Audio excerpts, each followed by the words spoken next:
Welcome to another episode of Baby Narc.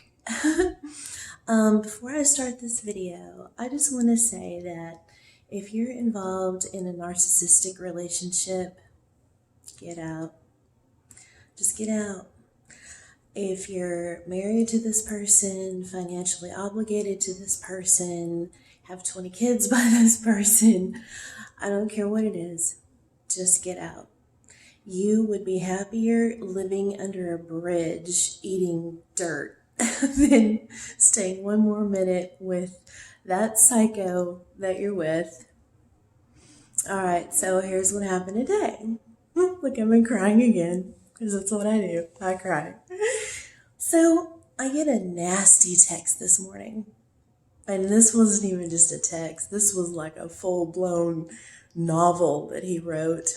And that's the thing. See, whenever he wants to say whatever it is he has to say, which is nothing but lies, bullshit, anger, and pain, he always makes sure to text it to me because he doesn't want to have a conversation. He doesn't want me to have any kind of opinion or counter attack because, that's what he thinks is everybody's attacking him. So he'll text me.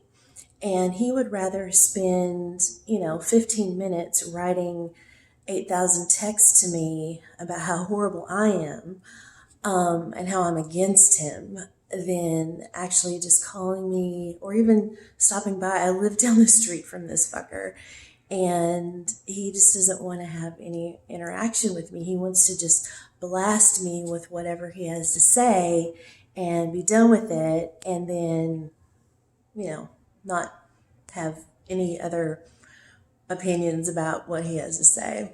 So this text was so long that I don't even know where to start. So in his text, he went on and on about his ex-wife, who he was in love with, says, that's the only woman I've ever loved. That's probably true.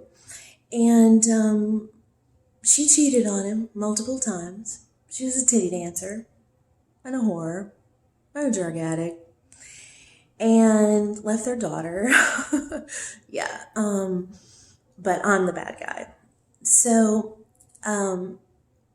he basically said that I'm never allowed to speak bad of her again. Now, he can talk to me for hours about her. I've never even met her. And, when I'm calling her whore, but she is, it's basically because I'm on his side about it. Anything negative I've ever said about this woman that I've never even met has all been to agree with him about how horrible she is. But here's the deal. There's 3 sides to every story. The side of each person and the truth. If I ever sat down with her, I bet she would tell a different story. I bet she and I would be more on the same page than what I think. So he calls her his ex-wife, but here's the other thing. He never married her. In fact, he was working construction, and now you have to think this is years ago. They didn't just break up yesterday. They broke up, or whatever you want to call it. She left his ass but to go do drugs because she's a whore. She left him, I don't know, maybe 25 years ago or something. I mean, maybe not that long, but a long time ago. Like I said, it wasn't recent. And he's never been able to get over her. And, I understand that because I can't seem to get over him. But in his text, he goes on and on about how he loved her, and then he's very descriptive, which was really nasty to me, telling me, like sexually how great she was, all that kind of stuff. So it was a little dig to me. And so what started his attack today was that her sister, who I think he's also in love with, she's also a druggie whore. And I guess, 1,000 years ago when his wife left him, the sister basically came and took their baby daughter away and took her to his parents' house so that, she could be taken care of. And in Brian's mind, the sister is, the savior.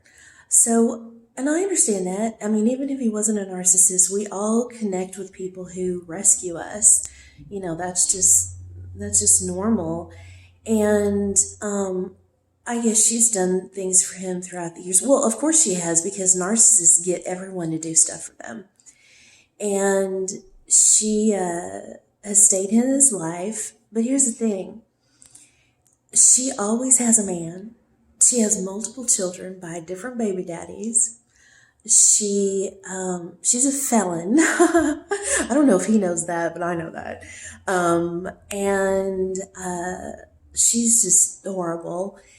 But I guess she's done enough for him to where he's somehow emotionally lashed onto her.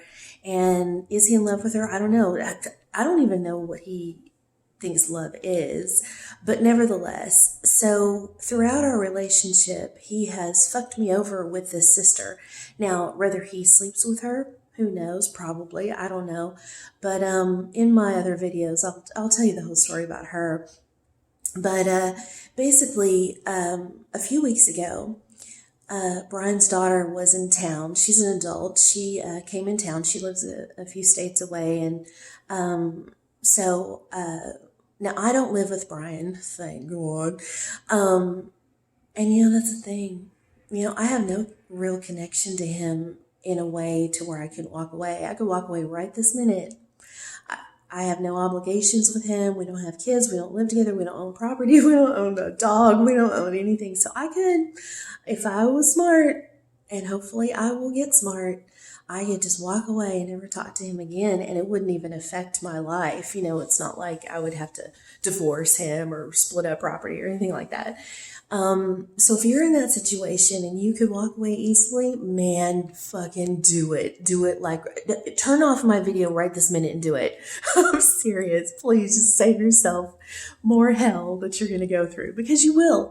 That's what narcissists do, is they constantly put you through hell. It's like, some people are really good at, artwork or music or finance, or they're a really good parent. They have, everyone has something they're good at. Well, narcissists are good at fucking you up.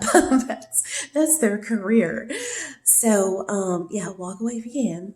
So, back to my story. A few weeks ago, his daughter was in town, and she hasn't seen my new apartment yet. And so I invited her and her boyfriend to come over and hang out. Well, Brian, he was on one of his tirades of, now this is a good tirade, so he has different tirades, because that's what he does. He's so crazy, insane, and just full of energy when he's sober. And so what ends up happening is he gets in these great moods. I mean, really, it's crazy. The energy I feel from him is just insane. So he's in a good mood, and he decides that would be great. Let's hang out. Then all of a sudden he calls me, the next day, and says, "Hey, I invited some of my friends over to your place too. Let's have a party." And I'm a party girl. I love people. I mean, the more the merrier. So of course, and I've met several of his friends before that, which is here's what's weird. They all love me, and they're not great people either. I mean, you have to understand, his entire realm of people are drug addicts or ex-drug addicts. That's all he's known his whole life. But here's the thing, his friends, although I don't know them that well, I mean, if they're still friends with him, maybe they're not that great, but they seem like, decent, normal people. And we're all adults now. They all have, wives and kids and families, and, it's like, they just don't act like him. But anyway, so I've met a couple of these people, and so I was fine with it. Yeah, sure. You can invite anybody you want. It's fine. So, So he, throughout the week, he's so excited about our party. Oh my gosh, he can't stop talking about it because that's what he does. He goes, whatever he's into at the moment, that is the thing, that is all he can think and talk about. So, but whatever, it's fine. So we have this party, and he's so excited, and then he leaves for a little bit. So I'm like, okay, that's weird, but I thought maybe he went to go, get beer or something. And that's the other thing, by the way. By the way, he did not bring anything over to the party. He was over at my house a couple days before, and I had a delivery of a bunch of stuff, not beer, but I had, drinks and food and stuff like that. And he helped me, put all that away. So he knew that I spent a lot of money on our party that he put together. And so I thought, well, okay, well, maybe, because when he showed up to my party, it was before people got there, he didn't have anything with him, nothing. So I'm always the one to give him the benefit of the doubt. So I think that he disappears and he doesn't even tell me. So I'm hoping, well, he's at the store, maybe getting some beer or whatever. So he comes back with nothing. Now, maybe he went to go get drugs. Who knows? I don't know. So he comes back, and then he says to me, hey, I've invited Samantha, that's the sister, not the ex-wife, but the sister and her boyfriend over. I'm like, why would you do that? You know how I feel about her. And he does. We've had multiple fights about her. And I said no. I said, fuck no. So he says, well, she knows all these people, and she knows my daughter. And then also, here's the other weird thing. So this whole group of people, they're all very intertwined. And, on a normal level, that would be fine. But it's a little weird the way it is. And I can't explain it. I will explain it one day. I'll make another video trying to break it down and figure the whole mess out. But nevertheless, one of the guy friends that he invited over, he has a daughter. And his daughter and Brian's daughter kind of grew up together. And this daughter is Samantha's daughter. I told you she has multiple children by multiple men, and she doesn't take care of any of them. And she hasn't for years. Now, a lot of these people are adults. This daughter is an adult. And she's got some little kids too. She better not be living off welfare. That would be piss me off. My tax dollars better not be supporting this bitch. But when she doesn't work, she just finds more men to take care of her. But whatever. So it's kind of convoluted, but this guy friend that he invited over was having his daughter come over too, which was fine. And so Brian's reasoning for inviting Samantha over was, well, she needs to see her daughter. I'm like, she can see her anytime. But that's the thing. Here's another thing about her. She doesn't see any of her kids. And this guy, he actually has taken care of her kids. In fact, I'm not sure about this because, Brian lies so much. It's hard to separate the truth. But I think one of her kids was kind of sort of raised by this guy, and that's not his kid. It's like an episode of Jerry Springer. Whatever. So I'm just like, she can see her daughter anytime she wants, although she doesn't want to. Then his other reasoning is, well, my daughter's in town. She really wants to see her aunt. Now, Samantha is not, well, no, actually she is. I guess technically she is her aunt. And I'm like, okay, your daughter's been in town for 2 weeks. They can hang out some other time. If Samantha, and see, she's a person who, and this is the kind of people that Brian has in his life. This is why he's so against me, because I'm not like these people. And that's the thing about a narcissist. A narcissist will hate a good person who helps them, and they will side with and continue to be involved with people who hurt them. It's the weirdest thing. I don't understand it, but I see it. It's for real. And you'll have to tell me if you're experiencing this too, because I think this is another portion of what a narcissist, how they live.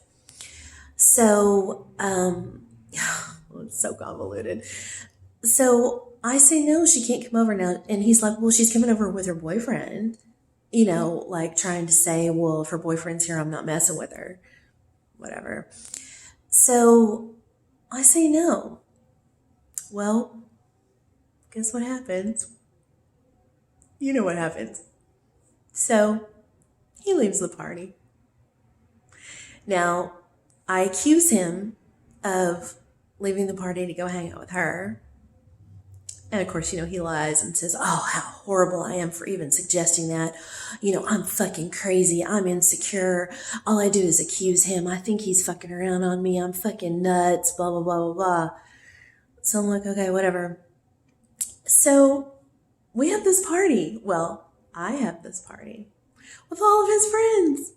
And here's how I know that his friends are not as crazy as him, that they're a little bit more reasonable. I mean, there's got to be something wrong with them too for them to be friends with him. Or maybe they're like me. Maybe they're part of this whole narcissistic abuse where a narcissist will get people to stay in their life because they manipulate them and they future fake them. And I'm going to make a video in a minute about future faking if you haven't heard about that, but I'm going to tell you about that too. But narcissists just keep people on, on a string. That's what they do. And because they need an entourage, they need a core group that believes their lies, doesn't call them out on their shit. And that's another reason why he's so against me, because I do call him out on his shit. I'm not mean about it, although he would tell a different story. He would say I'm a raging bitch. But I mean, come on, I'm not really like that, I mean, I do, I yell, but I mean, it's warranted, right? So I have this party. So he leaves the party that he put together. He leaves at he asked me if Samantha could come over around 7 p.m. And probably by 8:30, he was out of here. And he just fucking left, too. Everybody's asking about him. And then one of his friends, who I've never met, didn't know really who I was exactly. I guess Brian did tell him that I'm his girlfriend. Because the guy was asking me, he's like, where's Brian? And I'm like, and I didn't want to look crazy. And so I just kind of played it all off, and I was like, oh, I don't know, that kind of thing. I should have, what I should have done? I should have turned off the music, stood in my living room and said, okay, y'all sit down because I'm about to tell you my story. That's what I should have done. But I didn't, being I am. So and I could tell this guy liked me, he was really flirting with me a lot. And we kind of hung out the whole night. Should go with him. So, he's asking me all these questions well, don't you, Brian? Oh, I guess Brian did tell him I'm his girlfriend because he asked me, he's like, where did Brian go? And I said, oh, I don't know. I guess he went home. Of course, he went with Samantha, but whatever. And he's like, home? I thought you guys live here. I'm like, no, this is my place. And I didn't want to be weird. And so he's like, so he just left. He invited all of us over to your place, and we're all just kicking it here with you. I mean, are you okay with that? And once again, because I don't want to look crazy. I don't want to look like the problem. And so I was cool, and I said, no, it's no big deal. I said, I love y'all being here. You're welcome anytime, whatever. And he's like, okay. And while I'm saying this to him, I have a small apartment so everybody can hear, and everybody has this look on their face what the fuck? And then nobody asked about Brian again. because you know that they knew something was weird. Now, in their mind, they might have thought maybe we got into a fight or something, but, or maybe they know him well enough to know he's a fucking crazy monster. But whatever the deal is, I don't know. But you know what? I had a good time, and so did everybody else. They stayed here until like 2 o'clock in the morning. So he left around 8:30. We partied and had a good time and laughed and talked, and it was awesome. It was great. And I hung out with his daughter, and his daughter, bless her heart, she's like, oh, I really wish my dad would have stayed. I'm like, and once again, I don't want to be weird. And I don't want to make her feel weird and bad. So I said, yeah, that sucks. And I just kind of blew it off and didn't want to talk about it anymore. But you could tell. I mean, you could tell everybody was like, this is weird. And it was fucked up. So back to my nasty text that he sent this morning. So he's going on and on about how I have no right to talk bad about his ex-wife. I have no right to talk about Samantha. How dare me? I don't know him. Shit, I know this dude better than he knows himself. And that he is questioning even being with me, and all I do is accuse him, and I keep hammering about him going to rehab, and that's none of my fucking business, and he doesn't need rehab, and you just think I'm a piece of shit drug addict, and that's not who I am. You don't even fucking know me, and just to let you know, I'm going to hang out with Samantha whenever I want. And also, I called up Shelly, that's his ex-wife. I called her up a couple days ago and told her that I love her and I hope that she's happy and blah, blah, blah, blah, blah. And you have no right to tell me what kind of women I can have in my life. And you're insecure and you're like a 19-year-old high school girl, 19-year-old high school, whatever he said. You're just ridiculous. I can't fucking get along with you. And you just have no right. And that was so shitty of you to not let Samantha and her boyfriend come over to see her own daughter. And my daughter didn't even get to see her aunt. And it's your fault that my daughter was in town and didn't even get to spend time with her aunt. That's what he said. Now, his daughter, like I said, she was in town for 2 weeks. So if Samantha really would have wanted to see his daughter, she would have. Or if his daughter would have wanted to see her, they would have went and hung out. I mean, come on. And as far as Samantha seeing her own daughter, she could do that any day. She could do that right this second. But she doesn't. She's a piece of shit. So, yeah, that happened. Now here's where more narcissistic abuse comes in. I mean, if that wasn't abuse enough, I mean, come on, shit. And he harbors these horrible feelings because here's the deal. That was a couple weeks ago.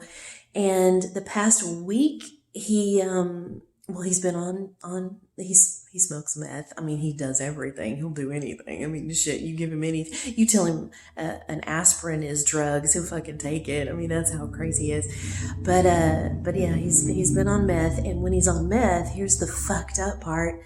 He's actually a lot easier to get along with. Oh, it's so fucked up. So the past week, we've actually gotten along really well. But in his mind, he's just like, churning all of this anger and hatred and just harboring these horrible feelings against me for not letting this woman come over. And he knows how jealous I am of her. And you know what? He's the reason that I am jealous of her. He concocted that whole bullshit. I've never even met her, and I'm telling you, I am not a jealous girl. I'm not a jealous girlfriend. I'm not crazy. I'm not a stalker. I'm not any of these things that he thinks that I am. I am so cool. I really am. And I have guy friends. In fact, I'm still friends with a lot of my exes.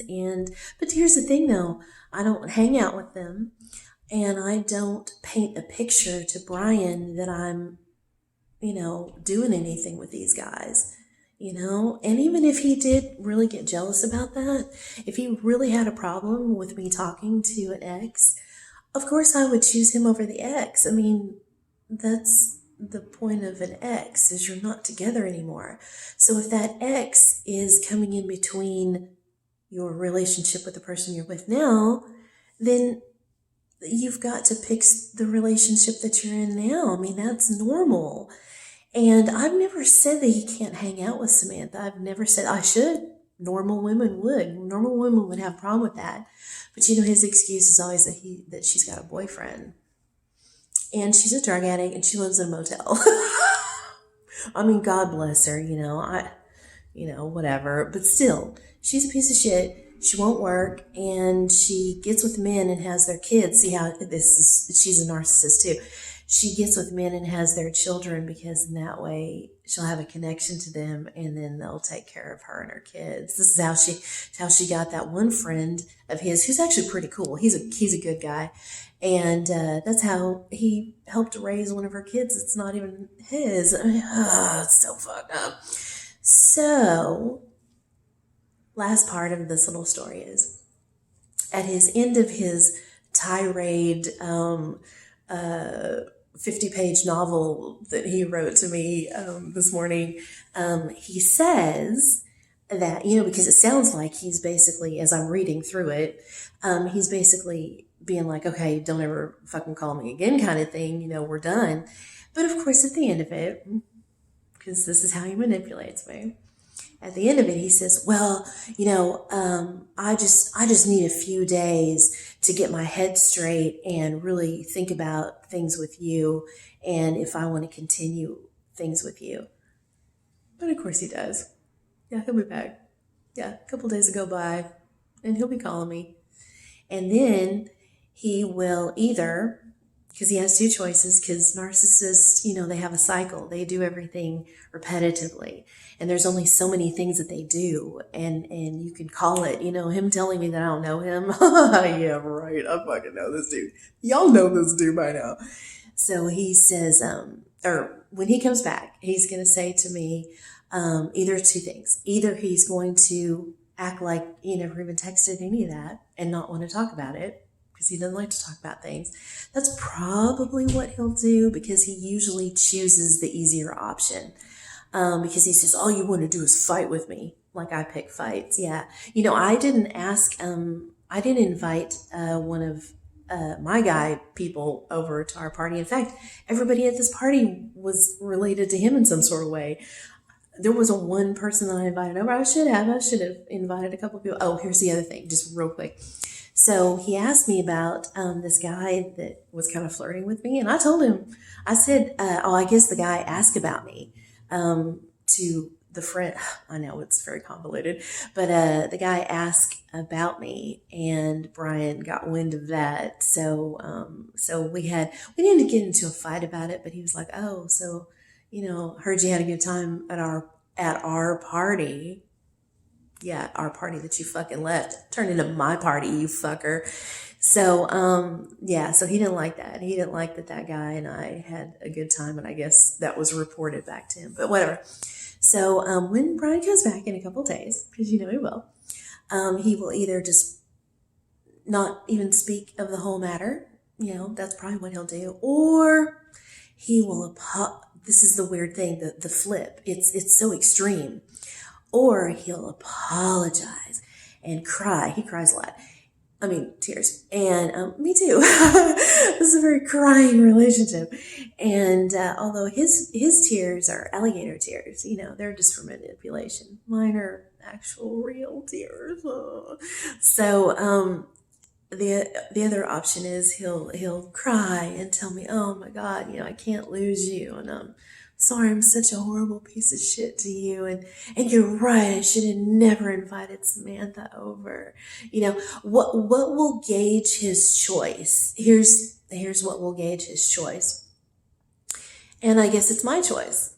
I can, when he calls in a few days, I can not answer, blow him off. If I answer, then he will pick the option of just pretending that he never said anything. That's what he'll do, because he'll already know, oh, she's cool with it. yeah, it's fine. I can do whatever and say whatever I want to, and she's fine with it. Or if I don't answer his calls and just ignore him, then at first he'll get mad and he'll send me some more angry texts, and like, well, I guess you just, can't forgive me, and you're just, you're so unforgiving, and you don't care about me, and you're just like everybody else, and fuck you. He tells me fuck you a lot. It's fucked up. That's really fucked up. So if I ignore him, and I think that's what I'm going to do this time, but then there's more manipulation, because then that's when he'll be angry at first and be mean to me, be horrible to me. And then I'll continue to ignore him. And then that's when he'll go to the third option of, oh, baby, I'm so sorry. And babe, I love you, babe. And, you're everything to me. I can't lose you. And nothing's going on with me and Samantha. And I don't love Shelly anymore. I just told you that, he was all that shit. So that's what happened today.